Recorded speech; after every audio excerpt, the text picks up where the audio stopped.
What's up guys, Rogue9 here, and in this video I want to once again discuss the suppressors in Rainbow Six Siege because a lot has changed since my last video. Compared to the suppressor stats I tested a while back, only 4 guns retain the same close-range suppressed damage and all other stats have changed. When exactly those changes took place is hard to tell. I personally don't track suppressor damage as closely as I do for regular damage, and these changes were never highlighted in any of the patch notes, so at this stage the exact timing of the updates is a bit of a mystery, but never mind that anyway. The good news, everyone, is that for almost all weapons the suppressor damage debuff is weaker now than it used to be, and the question then is, could the suppressor actually be viable on any specific guns now?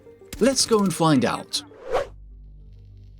And before we get into those details, if there are any aspiring content creators amongst you, today's sponsor may be particularly interesting for you.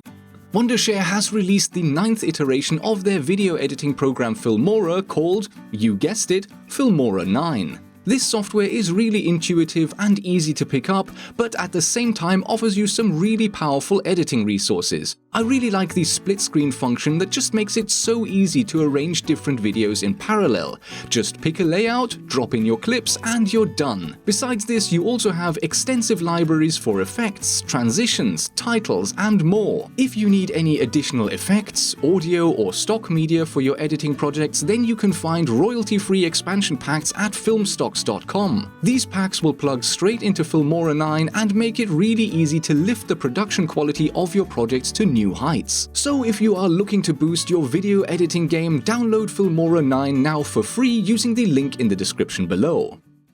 Now, if you want a reminder of all of the benefits that the suppressor will provide, I will refer you to my video on gun attachment types. Check that out if you need a refresher, link in the card on screen now and also coming up in the end card. And that saves us having to go over all of those details again now.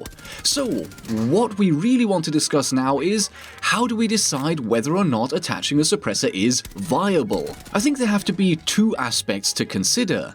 First of all, we don't want to have any significant negative impacts from the damage reduction. The number of shots to down or kill should remain the same. Secondly, we also need to consider the lack of recoil suppression the suppressors provide. Using a suppressor on a high recoil weapon is probably not a great idea, even if the damage reduction is not that bad. I have reanalyzed the close and long-range damage impact of the suppressor on each gun that can attach one. Spoiler alert, it's almost every weapon in the game, and yes, I tested each and every one of them manually in a custom game. And that's where we run into our first little issue. And by little, I kind of mean massive. In Rainbow Six Siege, there are currently 78 weapons that can attach a suppressor. When you're in the operator menu and you attach said suppressor, the stats instantly update to show you the new baseline damage, and that's great, because any player can instantly get a feeling for how picking the suppressor will affect their gameplay. Awesome, right?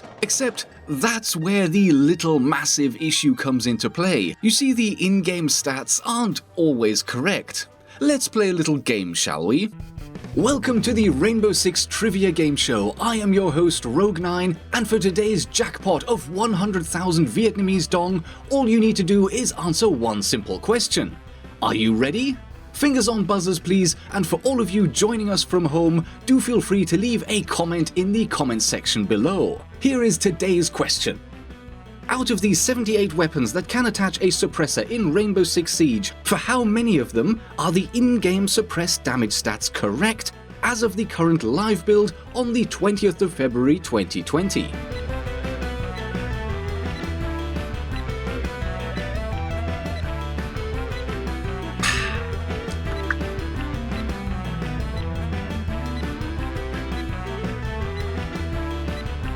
Are we all ready? Computer, please give us the answer. Out of these 78 weapons in Rainbow Six Siege, the in-game suppressed damage stats are correct for a total of 9 weapons, and the stats are incorrect for the remaining 69 weapons. And there you have it. The damage stats are correct for only 12% of all cases. Congratulations to the winner. I will be getting in touch to PayPal you your prize money at the earliest convenience. To everyone else who played along, thank you so much for taking part. Until next time, it's good night from Computer. Good night. And good night from me. Good night. So yeah, all jokes aside, that is actually a thing. The suppressed damage stats in the game are wrong for almost all guns. Yikes. And another interesting side note worth mentioning is that even though there has clearly been some work on the suppressor damage at some point since my last tests, the actual relative damage loss can still vary quite wildly from gun to gun and even between long and short range for the same gun. For instance, at close range, the average damage reduction for all weapons is 12.94%, but some weapons have a much smaller reduction and some much larger. For example, Nomad's ARX 200 goes from 47 to 44 points, and that's only a 6.38% damage loss. Dokubi's Mark 14 EBR, Nomad's AK-74M, Buck's Cammers, Thatcher's AR-33 and Ash's R4C also stand out with less than 8% damage loss each. On the other end of the spectrum is Vigil's K1A submachine rifle thing. And yes, I'm officially giving up on trying to classify this gun. Yes, according to the South Korean military, this is supposedly an SMG, but also yes, it shoots rifle ammo and is therefore by definition a full auto carbine, and finally yes, the game stats still define it as an SMG. Call it whatever you want, I hereby withdraw myself from further debate and will from now on refer to this gun as a submachine rifle thing. Classifications aside, the gun's close range damage goes from 36 to 24 points when attaching a suppressor, and that is a massive 33.33% reduction. Other notable guns with more than 25% of close-range damage loss are Zofia's lmg-e, Maverick's 1911 TAC Ops, and the Polish RG-15. So as you can see, at close range the reduction in damage varies quite wildly from gun to gun, and don't even get me started on the long range stats. Here the reduction can be anywhere from as little as 4% on Lion's V308, all the way up to 30.77% for Jackal's PDW-9. The clear summary is that the damage reduction is still being handled on a case-by-case basis instead of being a consistent modifier across all weapons. But now the all-important question, for which guns is the damage reduction still in the area where the required number of shots to kill is not impacted? Well, if you want the list of guns for which there is no impact at all against all three armor types and at all ranges, then the answer is quite simply none. There is no gun in the game that doesn't at least suffer a little bit somewhere. But maybe not all hope is lost. What if we forget about long range and focus instead on the ranges before damage drop-off, so 12, 18 and 25 meters, depending on gun type? Well, in that case, there are in fact 12 weapons in the game that will require the exact same number of shots to down or kill. 4 DMRs, and yes, the TCSG is basically classed as a DMR in-game now, 5 assault rifles and 3 pistols. And maybe we can broaden this list a little more.